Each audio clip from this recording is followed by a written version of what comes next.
ಪದ್ಯ 2 ಸವಿಚೈತ್ರ. ನೆಲದಮ್ಮ ನವವಧುವಿನಂತೆ ಸಿಂಗಾರಗೊಳ್ಳುವುದು ಯಾವಾಗ? ನೆಲದಮ್ಮ ನವವಧುವಿನಂತೆ ಸಿಂಗಾರಗೊಳ್ಳುವುದು ಯುಗಾದಿಯ ದಿನ. ಯುಗಾದಿಯ ಸಂದರ್ಭದಲ್ಲಿ ನೆಲದಮ್ಮ ಹೇಗೆ ಸಿಂಗಾರಗೊಳ್ಳುತ್ತಾಳೆ? ಯುಗಾದಿಯ ಸಂದರ್ಭದಲ್ಲಿ ನೆಲದಮ್ಮ ಬಗೆ ಬಗೆಯ ಬಣ್ಣಗಳಿಂದ ಬರೆದ ಚಿತ್ರದ ಹಾಗೆ ಸಿಂಗಾರಗೊಳ್ಳುತ್ತಾಳೆ. ಚೈತ್ರದಲ್ಲಿ ಯಾವುದರ ವಾಲಗ ನಡೆಯುತ್ತದೆ? ಚೈತ್ರದಲ್ಲಿ ನೆಲ ಮುಗಿಲ ವಾಲಗ ನಡೆದಿರುತ್ತದೆ. ಚೈತ್ರದ ಸೊಬಗು ಏನು? ಚೈತ್ರದಲ್ಲಿ ಪ್ರಕೃತಿ ಎಲ್ಲೆಲ್ಲೂ ಹಸಿರಿನಿಂದ ಕಂಗೊಳಿಸುತ್ತದೆ.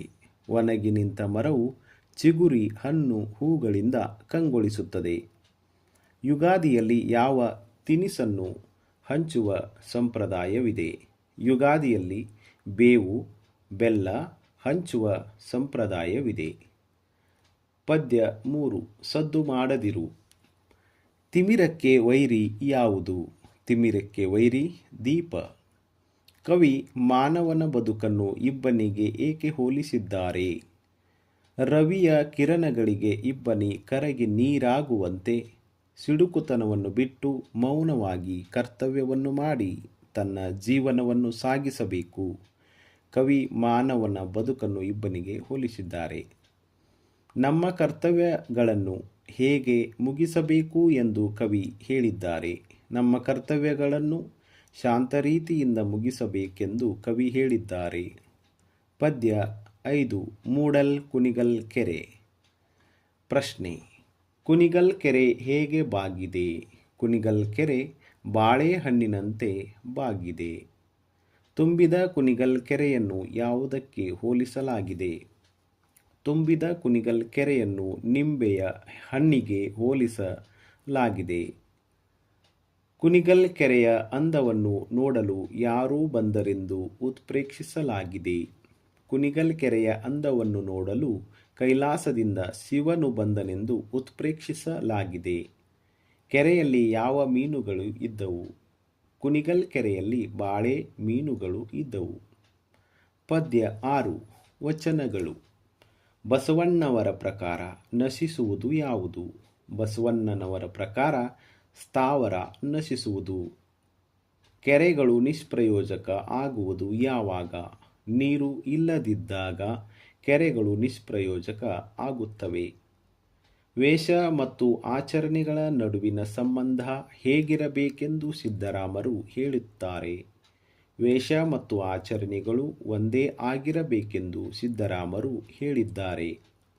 ಸಂತೆಯೊಳಗೊಂದು ಮನೆಯನ್ನು ಮಾಡಿದರೆ ಯಾವುದಕ್ಕೆ ಅಂಜಬಾರದು?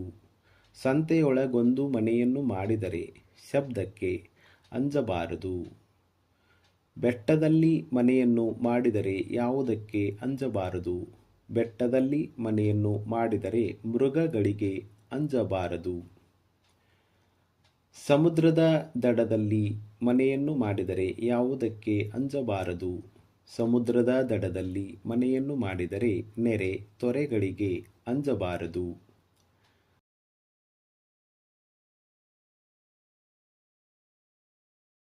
ಪದ್ಯ 7 ನಿಟ್ಟೋಟದಲ್ಲಿ ಹಾಯ್ದನು ಬಿಟ್ಟ ಮಂಡೆಯಲ್ಲಿ. ಕೌರವನ ಸೇನೆಯು ಉತ್ತರನಿಗೆ ಹೇಗೆ ಕಾಣಿಸಿತು? ಕೌರವನ ಸೇನೆಯು ಉತ್ತರನಿಗೆ ವಿಶಾಲವಾದ ಸಮುದ್ರದಂತೆ ಕಾಣಿಸಿತು. ಉತ್ತರನು ನಿಟ್ಟೋಟದಲ್ಲಿ ಓಡಿದ್ದು ಏಕೆ? ಉತ್ತರನು ಕೌರವನ ವಿಸ್ತಾರವಾದ ಸಮುದ್ರದಂತಹ ಸೈನ್ಯವನ್ನು ಕಂಡು ಅವರೊಂದಿಗೆ ಯುದ್ಧ ಮಾಡಲು ಹೆದರಿ ಓಡಿದನು. ಧುರಕ್ಕೆ ಬೆನ್ನು ಹಾಕಿದರೆ ಏನು ಪ್ರಾಪ್ತಿಯಾಗುತ್ತದೆ? ಧುರಕ್ಕೆ ಬೆನ್ನು ಹಾಕಿದರೆ ಪಾಪ ಪ್ರಾಪ್ತಿಯಾಗುತ್ತದೆ.